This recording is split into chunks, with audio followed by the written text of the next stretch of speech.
Hello student, कैसे हैं? तो आप सभी स्टूडेंट को यूनिक न्यू भारती पब्लिकेशन के यूट्यूब चैनल में स्वागत है। और हम लोग उपस्थित हुए हैं डीएलएड साइंस डिस्कशन क्लास में जिसमें जो है कि आज मॉडल प्रैक्टिस सेट नंबर 3 देखेंगे। तो डीएलएड में जो है कि टोटल 150 क्वेश्चन पूछे जाते हैं और प्रत्येक क्वेश्चन जो रहता है यह 3 मार्क्स का रहता है और इस तरह से कुल मार्क्स जो आते हैं 450 का, जिसमें जो है कि 20 क्वेश्चन 150 क्वेश्चन में जो है कि 20 क्वेश्चन आपसे साइंस से पूछे जाते हैं और साइंस से 20 क्वेश्चन जिसके लिए मार्क्स जो आता है वह 60 मार्क्स का आता है, 60 नंबर। और ये भी आप सभी जानते होंगे कि निगेटिव मार्किंग डीएलएड में जो है कि निगेटिव मार्किंग की व्यवस्था किया गया। इसका मतलब ये है कि यदि आप गलत बनाते हैं तो आपके सही आंसर में से 1 नंबर जो है कि काट लिया जाएगा। इसलिए जो भी क्वेश्चन आप बनाएंगे उसे ध्यान पूर्वक और सावधानी पूर्वक जो है कि आपको बनाना होगा। और यदि आपको किसी भी प्रकार की एग्जामिनेशन से संबंधित किसी भी प्रकार की प्रॉब्लम आता है, किताब से संबंधित कोई प्रॉब्लम आता है, तो आप जो है कि इस नंबर आपके सामने स्क्रीन पे जो नंबर दिया गया है इस नंबर पे जो है कि आप संपर्क कर सकते हैं और संपर्क करके जो है कि आप अधिक से अधिक लाभ उठा सकते हैं। तो आज जो है कि हम लोग देखते हैं मॉडल प्रैक्टिस सेट नंबर 3। तो सेट नंबर 3 जो है कि यह क्या है, सेट नंबर 3 क्या है?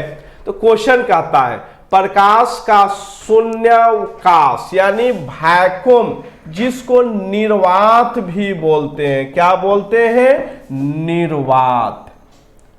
तो प्रकाश का निर्वात में जो चाल होता है वह 3 × 10⁸ मीटर पर सेकेंड, 3 × 10⁸ मीटर पर सेकेंड होता है। माध्यम का घनत्व बढ़ने पर प्रकाश का वेग जो होता है कि घट जाता है। तो निर्वात में इतना हो गया। यदि जो है कि हम लोग कांच लेते हैं तो कांच में जो आता है 2 × 10⁸ मीटर पर सेकेंड होता है। यदि हम लोग पानी लेते हैं तो 2.25 × 10⁸ मीटर पर सेकेंड होता है। तो माध्यम का घनत्व जितना ज्यादा होगा उस माध्यम में प्रकाश का वेग उतना ही कम होगा और माध्यम का घनत्व बढ़ने से ध्वनि का वेग बढ़ता है। प्रकाश का वेग घटेगा और ध्वनि का वेग जो है कि बढ़ जाता है। तो इसका ऑप्शन नंबर क्या हो जाएगा? Option number B. Question number 62 रसायन उद्योग में इसको बोलते हैं कार्बोनिक एसिड, कार्बोनिक अम्ल बोलते हैं। इसको नाइट्रिक अम्ल बोलते हैं, नाइट्रिक अम्ल बोला जाता है। इसको सल्फ्यूरिक अम्ल, सल्फ्यूरिक अम्ल बोलते हैं। और इसको हाइड्रोक्लोरिक अम्ल, इसको क्या बोलते हैं? तो हाइड्रोक्लोरिक अम्ल बोलते हैं। और जो है किसे रसायनों का राजा, दूसरा क्या कहते हैं? H2SO4 को रसायनों का राजा भी कहा जाता है या विट्रियोल का तेल भी कहते हैं। H2SO4 का उपयोग जो होता है कि बैटरी, इन्वर्टर का बैटरी हो गया या किसी भी प्रकार का बैटरी जो आता है उस बैटरी में जो है कि हम लोग इलेक्ट्रोलाइट के रूप में जो है कि इसका उपयोग करते हैं। तो पानी वाला जो बैटरी होता है उस बैटरी में H2SO4 का उपयोग इलेक्ट्रोलाइट के रूप में करते हैं। और यदि सूखा बैटरी होता है, टॉर्च का बैटरी होता है, तो उसमें इलेक्ट्रोलाइट के रूप में अमोनियम क्लोराइड का उपयोग किया जाता है। अब क्वेश्चन तेजाब, तो H2SO4 को तेजाब भी कहा जाता है। तो H2SO4 को तेजाब कहते हैं, विट्रियोल का तेल कहते हैं, रसायनों का राजा और अम्लों का राजा क्या होता है? अम्लों का राजा, तो अम्लों का राजा HCl और प्लस HNO3, 3:1 मिश्रण होता है HCl और HNO3 को, इसको अम्लों का राजा कहते हैं। और इसको तेजाब या रसायनों का राजा या विट्रियोल का तेल भी जो है कहा जाता है। क्वेश्चन नंबर 63, आंतों के रोगी के निदान में निम्नलिखित किरणों का उपयोग किया जाता है। जैसे हम लोग सुने होंगे एक्सरे करवाना है, पेट के बीमारी हो गया है तो डॉक्टर कहते हैं एक्सरे करवाने के लिए। तो एक्सरे जो है कि एक्सरे से हम लोग देखते हैं कि हमारे पेट में जो है कि किस प्रकार की बीमारी है। एक्सरे का खोज जो है कि रूंटगेन नामक वैज्ञानिक ने 1895 ईस्वी में किए थे और इस खोज के लिए 1901 ईस्वी में जो है कि इन्हें नोबेल पुरस्कार से सम्मानित किया गया था। अल्फा, बीटा और गामा ये तीनों जो होता है जिसको रेडियो सक्रिय किरण कहते हैं। अल्फा, बीटा, गामा को क्या बोलते हैं? रेडियो सक्रिय किरण कहते हैं। और इसका निर्माण रेडियो सक्रिय विखंडन के द्वारा जो है कि इस किरण का निर्माण होता है, जो बहुत ही हानिकारक होता है। जैसे हम लोग सुने होंगे कि जापान सेकेंड वर्ल्ड वार में जो है कि अमेरिका के द्वारा जापान पे जो परमाणु बम गिराया गया था, उस परमाणु बम का जो रेडिएशन था वह रेडिएशन अल्फा, बीटा, गामा जो बहुत ही हानिकारक होता है। तो ये रेडियो सक्रिय विखंडन से अल्फा, बीटा और गामा किरण का निर्माण होता है। क्वेश्चन नंबर 64, फ्यूज का सिद्धांत। तो फ्यूज के तार में जो होता है, फ्यूज का तार Sn और प्लस Pb 60% और ये जो होता है कि 38% जो होता है Sn और Pb। और इसका प्रतिरोध जो होगा, प्रतिरोध जो होता है उच्च होता है और गलनांक Mp जो होगा क्या होगा? निम्न होता है, Mp निम्न होता है। और यह विद्युत धारा के ऊष्मीय प्रभाव के सिद्धांत पे जो है कि काम करता है। जब विद्युत धारा का प्रवाह बढ़ जाता है तो बढ़ने के कारण जो है कि ऊष्मीय ऊर्जा उत्पन्न होता है और इसका मेल्टिंग पॉइंट निम्न होता है, लो मेल्टिंग पॉइंट होता है, गल जाता है और गलने के बाद जो है कि इसका धारा टूट जाता है और जो है कि हमारे घरों में लगा हुआ कॉस्टली उपकरण होते हैं ये खराब होने से बच जाता है। तो विद्युत धारा का ऊष्मीय प्रभाव के सिद्धांत पर जो है कि काम करता है। विद्युत धारा का रासायनिक प्रभाव क्या होता है? तो विद्युत धारा का रासायनिक प्रभाव जिसके द्वारा जो है कि हम लोग बैटरी को चार्ज करते हैं। तो बैटरी का चार्ज करना क्या हो गया? विद्युत धारा का रासायनिक प्रभाव हो गया। विद्युत का यांत्रिक प्रभाव, तो जब विद्युत का यांत्रिक प्रभाव मतलब क्या हुआ कि विद्युतीय ऊर्जा का उपयोग जो है कि हम लोग यांत्रिक ऊर्जा के रूप में बदलने में जो है कि किया जाता है। तो ऐसी घटना को जो है कि विद्युत का यांत्रिक प्रभाव के नाम से जो है कि जाना जाता है। क्वेश्चन, परमाणु के नाभिक में, परमाणु के नाभिक में, तो परमाणु के नाभिक में क्या पाया जाता है? तो परमाणु ये हो गया नाभिक, प्रोटॉन प्लस न्यूट्रॉन। तो P4 हो गया प्रोटॉन, प्रोटॉन और N4 जो हो गया न्यूट्रॉन। तो परमाणु के नाभिक में प्रोटॉन और न्यूट्रॉन पाया जाता है और इलेक्ट्रॉन जो है कि नाभिक के चारों तरफ वृत्ताकार पथ पर घूमता है। तो प्रोटॉन और न्यूट्रॉन हो गया। प्रोटॉन का खोज किसने किए थे? तो रदरफोर्ड और गोल्डस्टीन। न्यूट्रॉन का खोज किसने किए थे? तो जेम्स चैडविक नामक वैज्ञानिक ने 1932 ईस्वी में किए थे। इलेक्ट्रॉन का खोज किसने किए थे? तो जे थॉमसन ने 1897 ईस्वी में इलेक्ट्रॉन का खोज किए। शुष्क बर्फ, शुष्क बर्फ क्या होता है? तो इसको सोलिड CO2, सोलिड CO2 को जो है कि शुष्क बर्फ के नाम से जाना जाता है। और इसका उपयोग शुष्क धुलाई में, कपड़े को साफ करने में, कपड़े को साफ करते हैं सॉलिड CO2 के द्वारा, तो कपड़ा गीला नहीं होता है, इसलिए इसको शुष्क धुलाई के नाम से भी जाना जाता है। तो शुष्क धुलाई में CO2, सॉलिड CO2 का उपयोग किया जाता है, जिसको हम लोग शुष्क बर्फ के नाम से भी जाना जाता है। तो ऑप्शन नंबर क्या हो जाएगा? Option number B. Question number 67, दूरदृष्टि। तो दूरदृष्टि में क्या होता है? नजदीक का वस्तु नहीं दिखाई देता है, नजदीक का वस्तु नहीं दिखाई देता है, नहीं दिखाई देता है। तो नजदीक का वस्तु नहीं दिखाई देता है।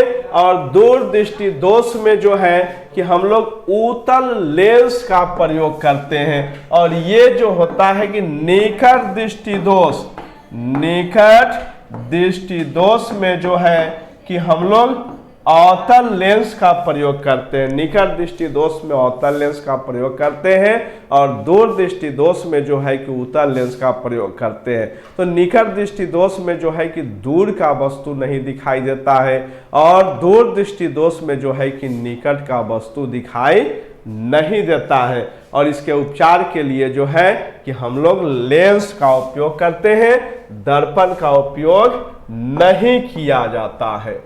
68, दोपहर के 12 बजे किस दिशा में इंद्रधनुष दिखाई देता है?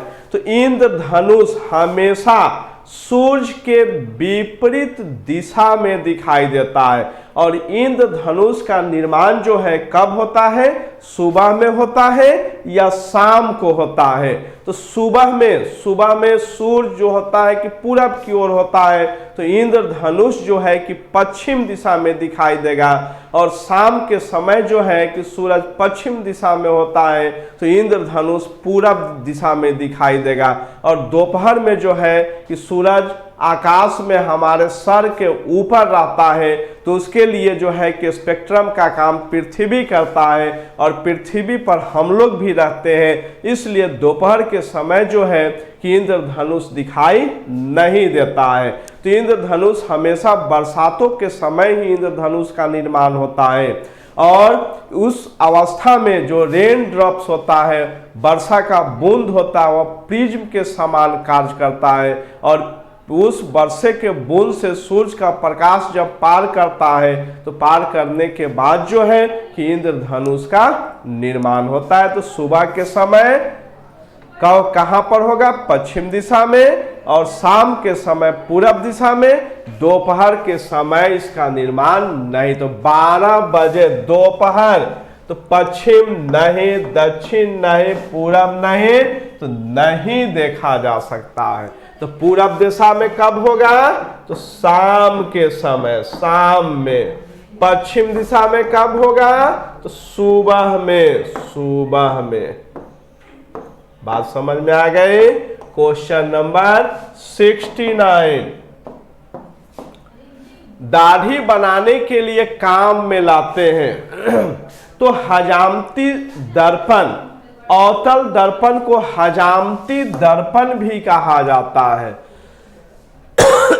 इसे हजामती दर्पण, हजामती दर्पण भी कहा जाता है, और इसका उपयोग सैलून में कहाँ करते हैं? सैलून में करते हैं। सैलून में अवतल दर्पण का उपयोग करते हैं, और अवतल दर्पण का प्रयोग करते हैं तो किसी वस्तु को हम लोग कहाँ रखते हैं? तो फोकस और दर्पण के बीच में रखते हैं, तो इसका प्रतिबिंब काल्पनिक प्रतिबिंब बनता है, जो दर्पण के पीछे रहता है, और वस्तु से बड़ा प्रतिबिंब बनता है, और यह सीधा प्रतिबिंब होता है। तो हमेशा जो है कि वस्तु को एफ तथा दर्पण के बीच में जो है वस्तु को F तथा दर्पण के बीच में रखते हैं, जिसका प्रतिबिंब दर्पण के पीछे वस्तु से बड़ा काल्पनिक बनता है। तो हजामती दर्पण या सैलून में किस तरह के दर्पण का प्रयोग करते हैं? तो अवतल दर्पण का प्रयोग किया जाता है। धोने का सोडा Na2CO3 × 10H2O होता है। और ये जो होता है खाने का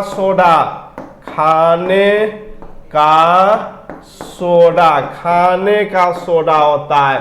और कैल्शियम हाइड्रोक्साइड को बूझा हुआ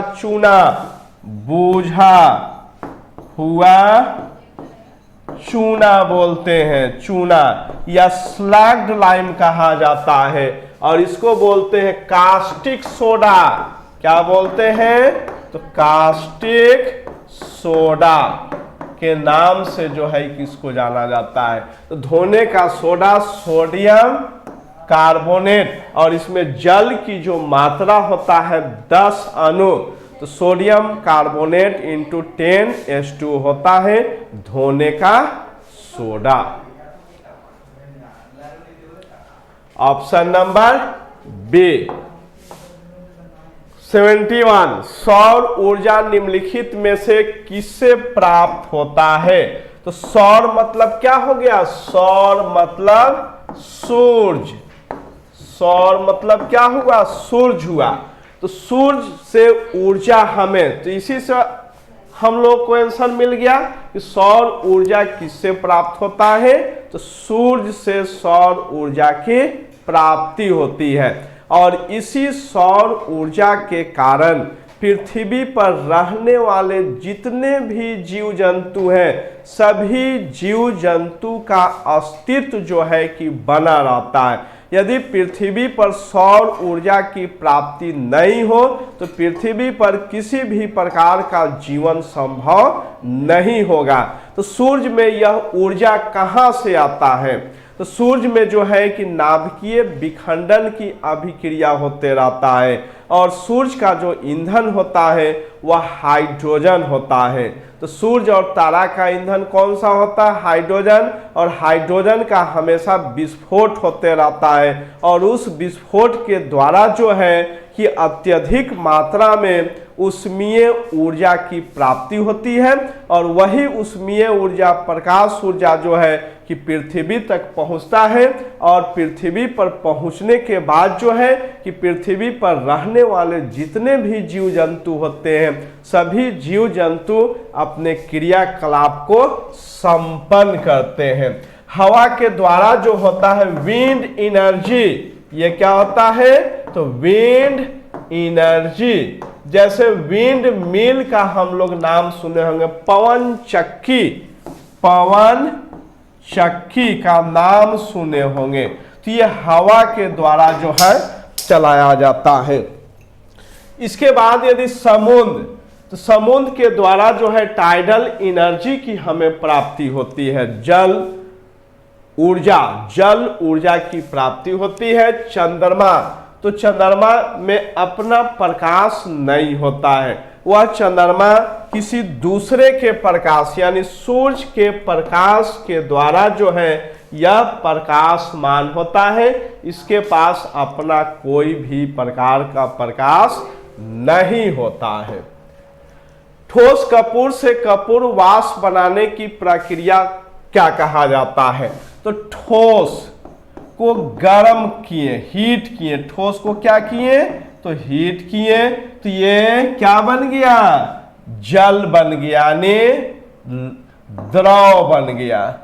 और द्रव को हीट करेंगे तो ये गैस बन जाता है। तो जब ठोस को गर्म किए तो इसको क्या बोलते हैं? वाष्पन। क्या बोलते हैं? वाष्पन बोलते हैं। ठोस से वाष्पन और मेल्टिंग पॉइंट। और यहां वेपोराइजेशन, द्रव से क्या बन गया?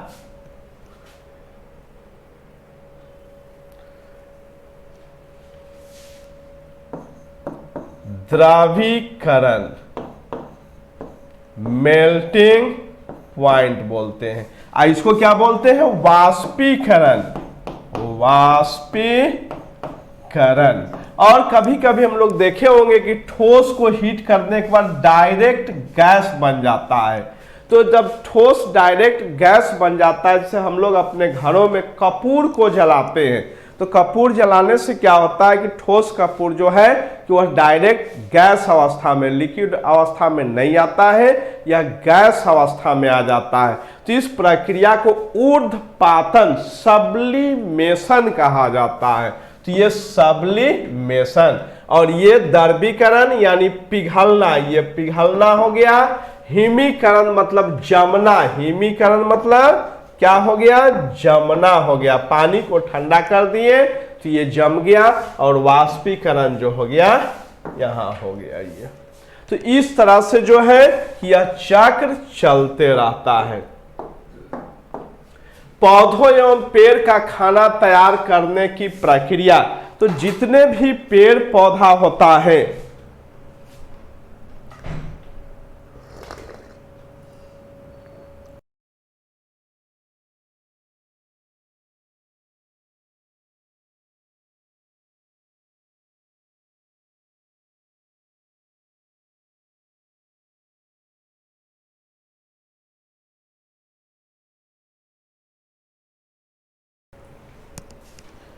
जितने भी पेड़ पौधा होता है सभी हरे पौधा में प्रकाश संश्लेषण की क्रिया होती है, और इसी प्रकाश संश्लेषण की क्रिया के द्वारा इसमें क्या होता है? भोजन का निर्माण होता है। तो फोटोसिंथेसिस, प्रकाश संश्लेषण, प्रकाश संश्लेषण।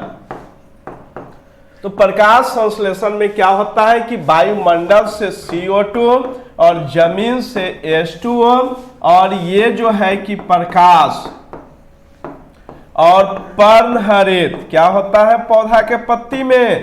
तो पर्णहरित के उपस्थिति में जो है यह क्या बनाता है? तो C6H12O6 plus O2 plus H2O का निर्माण करता है। और यह क्रिया क्या कहलाता है? तो फोटोसिंथेसिस, प्रकाश संश्लेषण। और यह क्रिया सभी हरे पौधों में पाया जाता है। तो हरे पौधा में पौधा के किस भाग में होता है? तो पौधा के पत्ती में होता है। किस भाग में? पत्ती में होता है। और इसी प्रक्रिया से जो है कि पौधा भोजन बनाता है। कार्बोहाइड्रोलिसिस क्या होता है? तो जो भी कार्बनिक पदार्थ होता है, और कार्बनिक पदार्थ में वर्तमान जो जल का अणु होता है, उस जल के अणु को बाहर निकालने की जो प्रक्रिया होती है, उस प्रक्रिया को कार्बोहाइड्रोलिसिस के नाम से जाना जाता है। मेटाबॉलिक सिंथेसिस, तो मेटाबॉलिक सिंथेसिस क्या होता है? तो जीव जंतु के शरीर में जो है कि विभिन्न प्रकार की क्रियाएं होती हैं, उस क्रिया के द्वारा जो है कि उत्सर्जी पदार्थ का निर्माण होता है, और जो है कि उपयोगी पदार्थ का निर्माण होता है। तो उत्सर्जी पदार्थ का निर्माण होता है तो उसको कैटाबॉलिक कहते हैं, और जब उपयोगी पदार्थ का निर्माण होता है तो उसे एनाबॉलिक कहते हैं।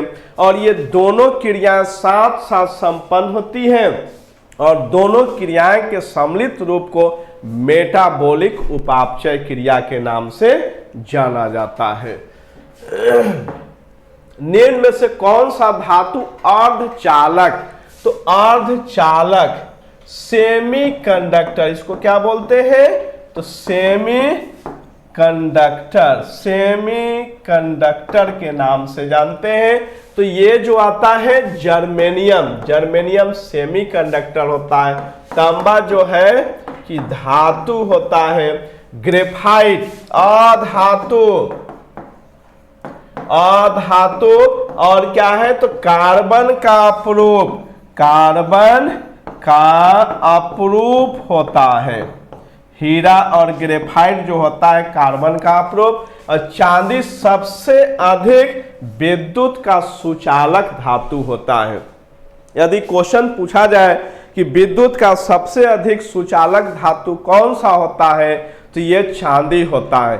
धातु जितने भी होते हैं सभी धातु विद्युत का सुचालक होता है, लेकिन सीसा लीड पीबी सिंबल होता है, जो लीड धातु होता है यह विद्युत का कुचालक होता है। तो कौन सा धातु विद्युत का कुचालक, तो लीड हो गया।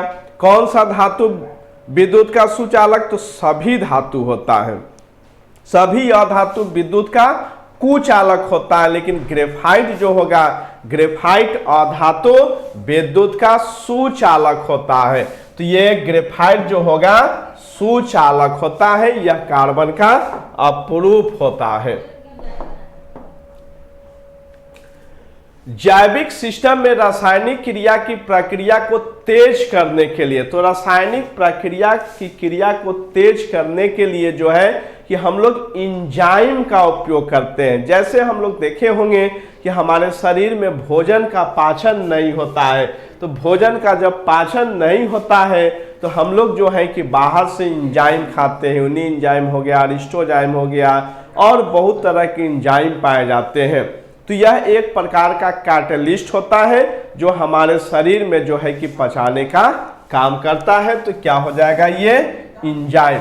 प्रोटीन एक प्रकार का पोषक पदार्थ होता है जो हमारे शरीर में नए कोशिकाओं के निर्माण में सहायता करता है, और यह कार्बन, हाइड्रोजन, ऑक्सीजन तथा नाइट्रोजन से बना होता है।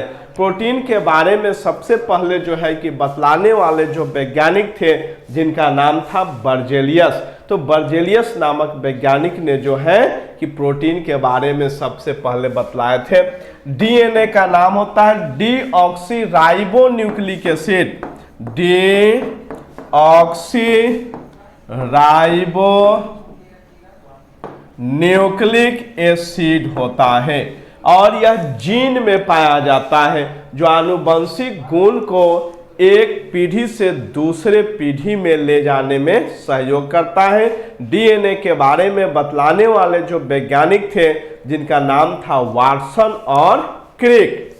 बैक्टीरिया ये नॉन ग्रीन प्लांट होता है, और बैक्टीरिया के द्वारा जो है कि हमारे शरीर में विभिन्न प्रकार का रोग होता है। जैसे हम लोग सुने होंगे क्षय रोग, टीबी, तो टीबी की बीमारी बैक्टीरिया के कारण होता है।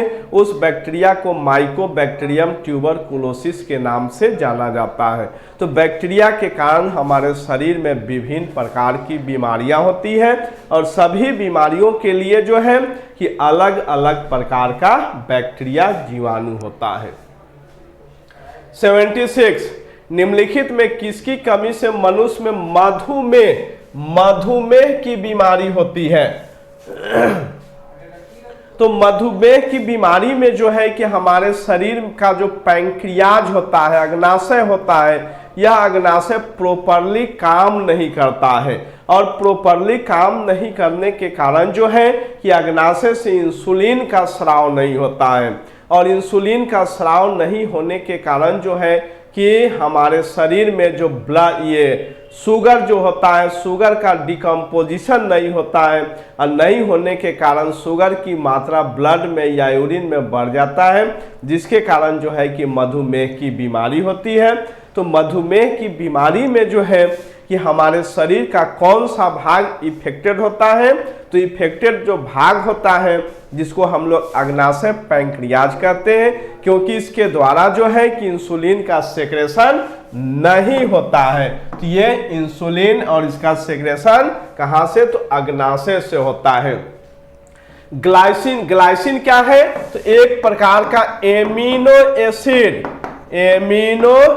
एसिड, ग्लाइसिन क्या होता है, एक प्रकार का एमिनो एसिड होता है।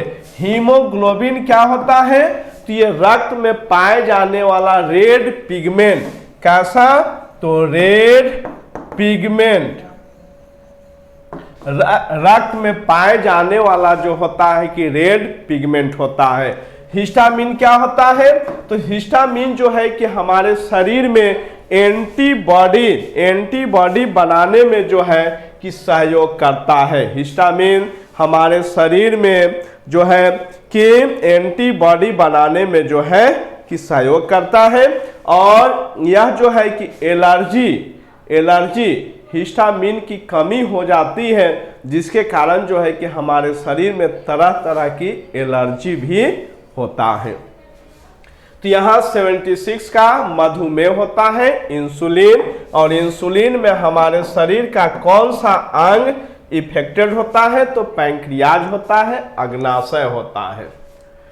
विटामिन जो खट्टे फलों में पाया जाता है, तो खट्टे फलों में कौन सा विटामिन पाया जाता है? तो विटामिन सी होता है। विटामिन सी खट्टे फलों में पाया जाता है। विटामिन ए का रासायनिक नाम जो होता है रेटिनॉल होता है। बी का क्या होता है? तो थायमिन होता है। विटामिन सी का citric acid, vitamin C retinol, ascorbic acid,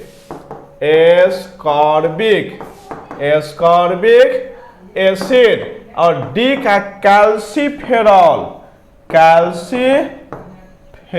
होता है। तो विटामिन ए के कारण जो होता है कि नाइट ब्लाइंडनेस होता है, बी के कारण बेरी होता है, सी के कारण स्कॉर्बिक बीमारी होता है, और विटामिन डी की कमी से जो होता है कि रिकेट्स की बीमारी होती है। तो इसकी कमी से जो है कि हमारे शरीर में बीमारी भी होता है। ए जो विटामिन होता है ये फैट सोलेबल विटामिन होता है। बी जो है वाटर सोलेबल विटामिन है। ये सी जो है वाटर सोलेबल जल में घुलनशील होता है। और डी जो होता है ये वसा में घुलनशील विटामिन। तो ए डी ई और के ये फैट सोलेबल विटामिन होता है।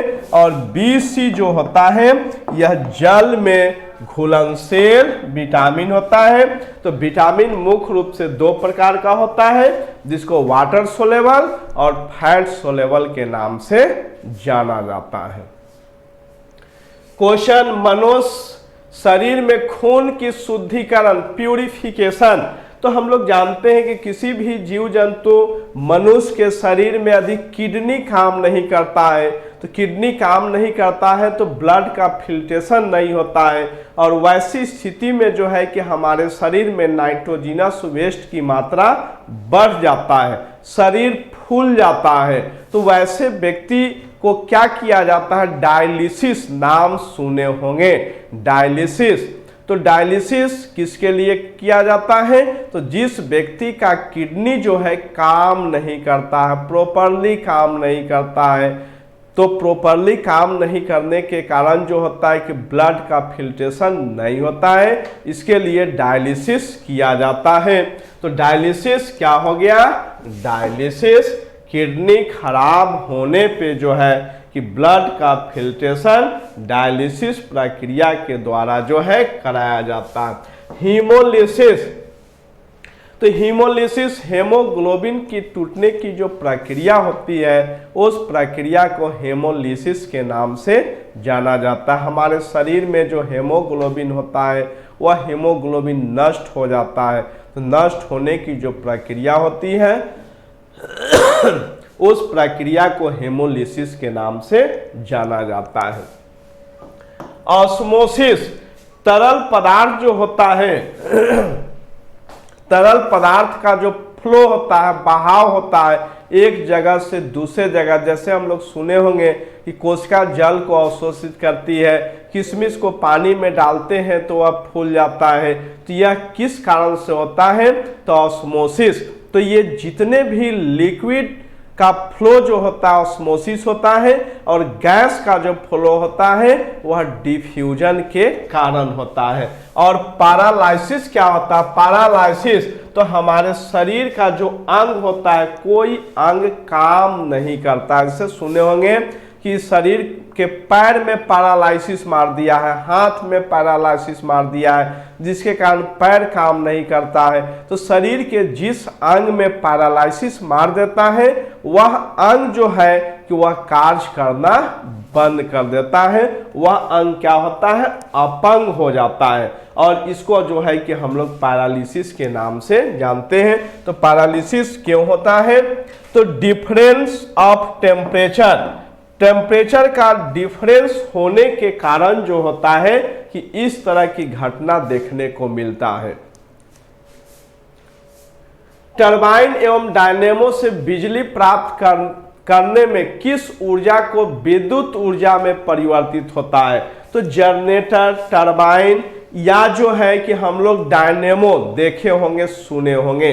तो इसका काम क्या होता है? डायनेमो, जनरेटर, जनरेटर देखे होंगे। यह यांत्रिक ऊर्जा लाइन कर जाता है तो हम लोग जो है कि जनरेटर का प्रयोग करते हैं। तो जनरेटर काम क्या करता है? तो यांत्रिक ऊर्जा, मैकेनिकल एनर्जी को इलेक्ट्रिकल एनर्जी में कन्वर्ट करने का काम करता है। तो डायनेमो हो गया या जनरेटर हो गया, इसके द्वारा हम लोग विद्युतीय ऊर्जा, यांत्रिक ऊर्जा को विद्युतीय ऊर्जा के रूप में परिवर्तित करते हैं। तो टरबाइन या डायनेमो से बिजली प्राप्त करने में किस ऊर्जा को विद्युत ऊर्जा में? तो यहाँ मैकेनिकल, यांत्रिक ऊर्जा को विद्युत ऊर्जा में परिवर्तित किया जाता है। रासायनिक ऊर्जा, तो रासायनिक ऊर्जा क्या हो गया? सेल में हो गया। सेल हम लोग देखे होंगे, सूखा सेल या पानी वाला सेल, उसमें रासायनिक ऊर्जा। और सौर ऊर्जा, तो सौर ऊर्जा का परिवर्तन किसके द्वारा होता है? तो सोलर सेल, सोलर सेल का नाम सुने होंगे। तो सोलर सेल के द्वारा आज जो है कि बहुत सारे ऐसे घर होते हैं, ऐसे जगह होते हैं जहां पे जो है कि सोलर सेल लगाया गया है।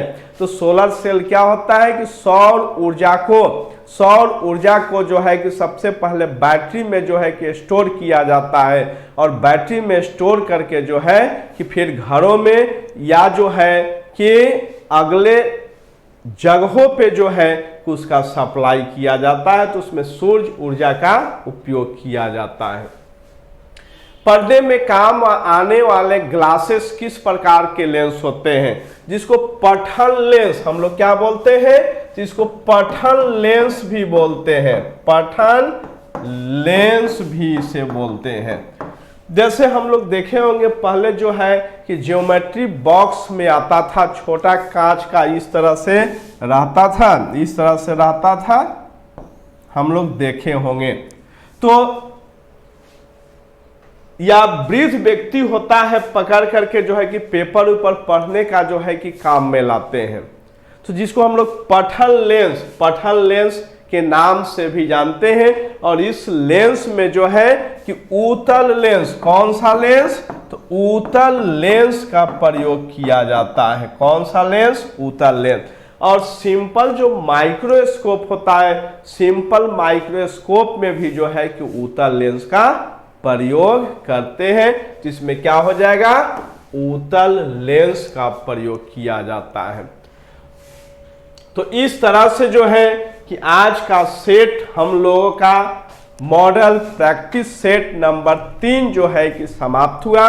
और पुनः चौथे सेट के लिए जो है कि हम लोग अगले समय में मिलेंगे। और पुनः एक बार और बतला देता हूं कि जितने भी स्टूडेंट जो है कि जुड़ेंगे उन सभी स्टूडेंट को किसी भी प्रकार की DLED से संबंधित किसी भी प्रकार की दिक्कत आती है, समस्या आता है, या और भी तरह का आप एग्जाम देते हैं, एग्जाम के बारे में यदि जानना चाहते हैं तो आप जो है कि इस नंबर पे जो है कि संपर्क करेंगे।